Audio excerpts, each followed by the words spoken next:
ಗಣರಾಜ್ಯೋತ್ಸವ 28 ವೈವಿಧ್ಯ ರಾಜ್ಯಗಳ ಮಿಲನ, 8 ರಾಷ್ಟ್ರ ಆಡಳಿತ ರಾಜ್ಯಗಳ ಸಮ್ಮಿಳನ, ವಿಶ್ವದ 6 ಪ್ರಮುಖ ಧರ್ಮಗಳ ಅವಲೋಕನ, 6,000ಕ್ಕೂ ಹೆಚ್ಚು ಜಾತಿಗಳ ಪವಿತ್ರ ಬಂಧನ, 1,600ಕ್ಕೂ ಮಿಗಿಲಾದ ಭಾಷೆಗಳ ಸ್ನೇಹ ಭಾವನ, ಅನೇಕ ವೈವಿಧ್ಯಮಯ ರಾಷ್ಟ್ರೀಯ ಹಬ್ಬಗಳ ಸಂಭ್ರಮದ ಸಮ್ಮೇಳನ. ಈ ಭೂಮಿಯ ಏಕೈಕ ಜಾತ್ಯತೀತ ರಾಷ್ಟ್ರ ನಮ್ಮ ಭಾರತ ನವ್ಯ ಪ್ರಾಚೀನ 76ನೇ ಗಣರಾಜ್ಯೋತ್ಸವ ಆಚರಿಸುತ್ತಿರುವ ಸಂಭ್ರಮದ ಸುಂದರ ಸುದಿನ. ಭವ್ಯ ಭಾರತ ರಾಷ್ಟ್ರದ ಗಣರಾಜ್ಯವನ್ನು ಗೌರವಿಸುವ ಪ್ರತಿಯೊಬ್ಬ ಪ್ರಜೆಗೂ ನಮನ. ಇವತ್ತು ಜನವರಿ 26 ಗಣರಾಜ್ಯೋತ್ಸವದ ದಿವಸ, ರಿಪಬ್ಲಿಕ್ ಡೇ. ಜನವರಿ 26 ಸಮಸ್ತ ಭಾರತೀಯರಿಗೂ ಹೆಮ್ಮೆಯ ಗೌರವೋತ್ಸವದ ದಿನ. ಈ ವೇಳೆ ಭಾರತದ ನಾಡು, ನುಡಿ, ಸಂಸ್ಕೃತಿ, ಆಚಾರ, ವಿಚಾರಗಳ ಬಗ್ಗೆ ವಿಶ್ವಾದ್ಯಂತ ಅನೇಕ ದೇಶದ ಮುಖಂಡರು ಗೌರವಪೂರ್ವಕವಾಗಿ ಮಾತನಾಡುತ್ತಾರೆ. ಈ ನಿಟ್ಟಿನಲ್ಲಿ ನಾನು ಬರೆದಂತಹ ಒಂದು ಲೇಖನ ಉದಯವಾಣಿಯಲ್ಲಿ ಪ್ರಕಟವಾಗಿದೆ. ಅದನ್ನು ನಿಮ್ಮ ಮುಂದೆ ಇಂದು ಪ್ರಸ್ತುತಪಡಿಸಲಿಕ್ಕೆ ಇಷ್ಟಪಡ್ತಾ ಇದ್ದೇನೆ. ಇತಿಹಾಸದ ಪುಟಗಳನ್ನು ತೆರೆದಾಗ ಹಿಂದೆ ಯಾರೂ ಕೂಡ ವ್ಯಕ್ತಪಡಿಸದ ಅಭಿಮಾನ ಪೂರ್ವಕ ನುಡಿಗಳನ್ನು ಆಡಿದ್ದವರು ಅಮೆರಿಕದ ಮಾಜಿ ಅಧ್ಯಕ್ಷ ಬರಾಕ್ ಒಬಾಮಾ ಅವರು. 2015ರಲ್ಲಿ ಅವರು ನಮ್ಮ ದೇಶದ ಗಣರಾಜ್ಯೋತ್ಸವಕ್ಕೆ ಅತಿಥಿಯಾಗಿ ಭಾರತಕ್ಕೆ ಬಂದಿದ್ದಾಗ ನಮ್ಮ ಅಚ್ಚುಮೆಚ್ಚಿನ ಪ್ರಧಾನಮಂತ್ರಿ ನರೇಂದ್ರ ಮೋದಿ ಅವರೊಂದಿಗೆ ಕೂಡಿ ಮಾತನಾಡಿದ್ದು ಒಂದು ಅವಿಸ್ಮರಣೀಯ ಘಟನೆ ಅಂತ ನಾವು ಹೇಳಬಹುದು. ಅದರ ಒಂದು ತುಣುಕು, ಅದರ ಒಂದು ವಿವರವನ್ನು ನಾನು ಇಲ್ಲಿ ಬರೆದಿದ್ದೇನೆ. ಶಿಕಾಗೋದಿಂದ ಬಂದವನು ಎಂಬುದೇ ನನ್ನ ಹೆಮ್ಮೆ.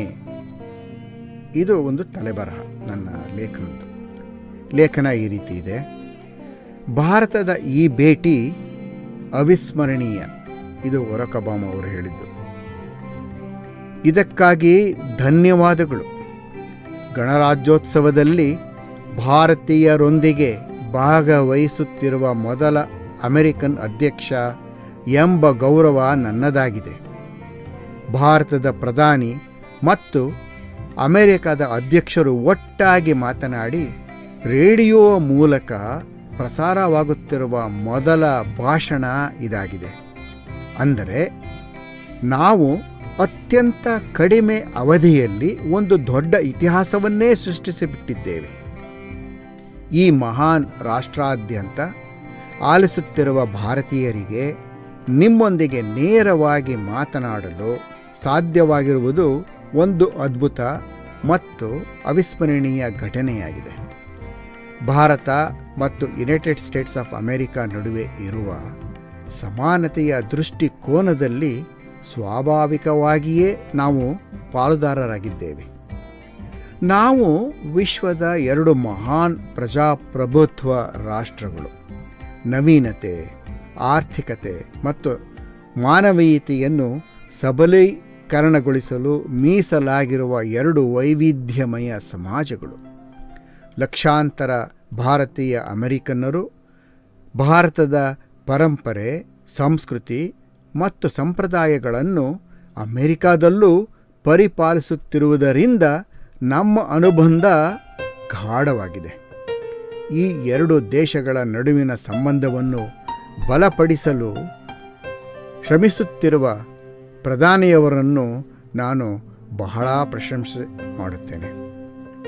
ಕಡುಬಡತನಕ್ಕೆ ಕಡಿವಾಣ, ಸಾಮಾನ್ಯ ಜನರ ಉನ್ನತಿ, ಮಹಿಳೆಯರ ಸಬಲೀಕರಣ, ವಿದ್ಯುತ್ ಮತ್ತು ಶುದ್ಧ ಇಂಧನ ಒದಗಿಸುವಿಕೆ, ಶಿಕ್ಷಣ ವ್ಯವಸ್ಥೆ ಮತ್ತು ಮೂಲ ಸೌಕರ್ಯಗಳನ್ನು ಪ್ರಧಾನಿ ಮೋದಿಯವರು ಕಾಳಜಿ ವಹಿಸಿ ನಡೆಸುತ್ತಿರುವ ಪ್ರಯತ್ನಗಳ ಬಗ್ಗೆ ಅಮೆರಿಕನ್ನರು ಬಹಳ ಉತ್ಸುಕರಾಗಿದ್ದೇವೆ.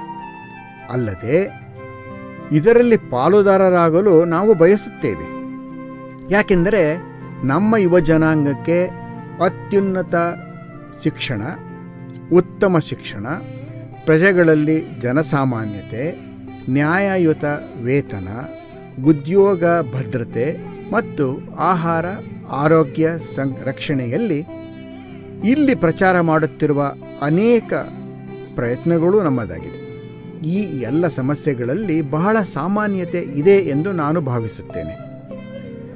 ಗಾಂಧೀಜಿಯವರ ಮುಖ್ಯ ಗುರಿ ನೆನಪಿಸಲು ಮತ್ತು ಸಾಧ್ವೀಕರಿಸಲು ಇದು ಒಂದು ಸದವಕಾಶ. ದೇವರು ಪ್ರತಿಯೊಬ್ಬರಲ್ಲೂ ಇರುವ ಕಾರಣ ಮಾನವೀಯ ಸೇವೆಗಳ ಮೂಲಕ ದೇವರನ್ನು ನೋಡಲು ನಾವು ಪ್ರಯತ್ನಿಸಬೇಕು. ಹೀಗಾಗಿ ಈ ಹಂಚಿಕೆಯ ನಂಬಿಕೆಗಳು ಮತ್ತು ಮೌಲ್ಯಗಳಿಗೆ ನಾನು ಬದ್ಧನಾಗಿದ್ದೇನೆ ಮತ್ತು ನಮ್ಮ ಸ್ನೇಹ ಸಂಬಂಧವನ್ನು ಸಬಲೀಕರಿಸುತ್ತೇನೆ. ವಿಶ್ವ ವೇದಿಕೆಯಲ್ಲಿ ಅಮೆರಿಕ ಮತ್ತು ಭಾರತವು ಒಟ್ಟಾಗಿ ಸೇರಿ ಈ ಮೌಲ್ಯಗಳನ್ನು ಪಸರಿಸಿದರೆ ವಿಶ್ವ ಮಾನವ ಕುಲ ಉತ್ತಮವಾಗುವುದು ಮಾತ್ರವಲ್ಲ, ಭವಿಷ್ಯವು ಹೆಚ್ಚು ಸಮೃದ್ಧ, ಶಾಂತಿಯುತ ಮತ್ತು ಅತ್ಯಂತ ಸುರಕ್ಷಿತವಾಗಿರುತ್ತದೆ ಎಂದು ನಾನು ಭಾವಿಸುತ್ತೇನೆ. ನೋಡಿ, ಇದು ಅವರ ಭಾಷಣದ ಆನಂತರ ಜನಸಾಮಾನ್ಯರ ಆಯ್ದ ಪ್ರಶ್ನೆಗಳಿಗೆ ಉತ್ತರಿಸಿದ ಪ್ರಧಾನಿ ನರೇಂದ್ರ ಮೋದಿಯವರು ಒಬಾಮಾ ಅವರ ವಿಚಾರದಲ್ಲಿ ಒಂದು ವಿಷಯ ನಿಜವಾಗಿಯೂ ನನ್ನ ಹೃದಯವನ್ನು ತಟ್ಟಿಬಿಟ್ಟಿದೆ. ಅದು ಒಬಾಮಾ ಅವರು ಒಂದು ಪುಸ್ತಕವನ್ನು ಉಡುಗೊರೆಯಾಗಿ ನನಗೆ ನೀಡಿದ್ದು. ಬಹುಶಃ ಆ ಪುಸ್ತಕವನ್ನು ಹುಡುಕಲು ಅವರು ಬಹಳ ತೊಂದರೆಗಳನ್ನು ತೆಗೆದುಕೊಂಡರು ಎಂದು ನಾನು ಭಾವಿಸುತ್ತೇನೆ. ಆ ಪುಸ್ತಕವು 19ನೇ ಶತಮಾನದಲ್ಲಿ ಮುದ್ರಿತವಾದ ಪ್ರಸಿದ್ಧವಾದ ಪುಸ್ತಕ. ಸ್ವಾಮಿ ವಿವೇಕಾನಂದ ಅವರು 1894ನೇ ಇಸವಿಯಲ್ಲಿ ಶಿಕಾಗೋದಲ್ಲಿ ಭಾಗವಹಿಸಿದ್ದ ವಿಶ್ವ ಧರ್ಮ ಸಮ್ಮೇಳನದ ನಡಾವಳಿಗಳ ಒಂದು ಸಂಕಲನ ಅದು. ಒಬಾಮಾ ಅವರು ಈ ಪುಸ್ತಕವನ್ನು ಓದಿದ್ದರು ಮತ್ತು ಅನೇಕ ಪುಟಗಳಲ್ಲಿ ಟಿಪ್ಪಣಿಗಳನ್ನು ಹಾಕಿದ್ದರು. ಅದರಲ್ಲಿ ಅವರು ಹೇಳಿದ ಮಾತು, ನಾನು ಶಿಕಾಗೋದಿಂದ ಬಂದವನು ಮತ್ತು ಅದು ಸ್ವಾಮಿ ವಿವೇಕಾನಂದರು ತಂಗಿದ್ದ ನಗರ ಎಂದು ಹೆಮ್ಮೆಯಿಂದ ಹೇಳುತ್ತೇನೆ ಎಂದು ಹೇಳಿದ್ದರು. ಇದು ನನ್ನ ಹೃದಯದಲ್ಲಿ ತುಂಬ ಆಳವಾಗಿ ನೆಲೆಸಿದೆ. ಇದನ್ನು ಕೇಳಿದ ಶ್ರೋತೃಗಳಿಗೆಲ್ಲ ಅನಂತಾನಂತ ವಂದನೆಗಳು.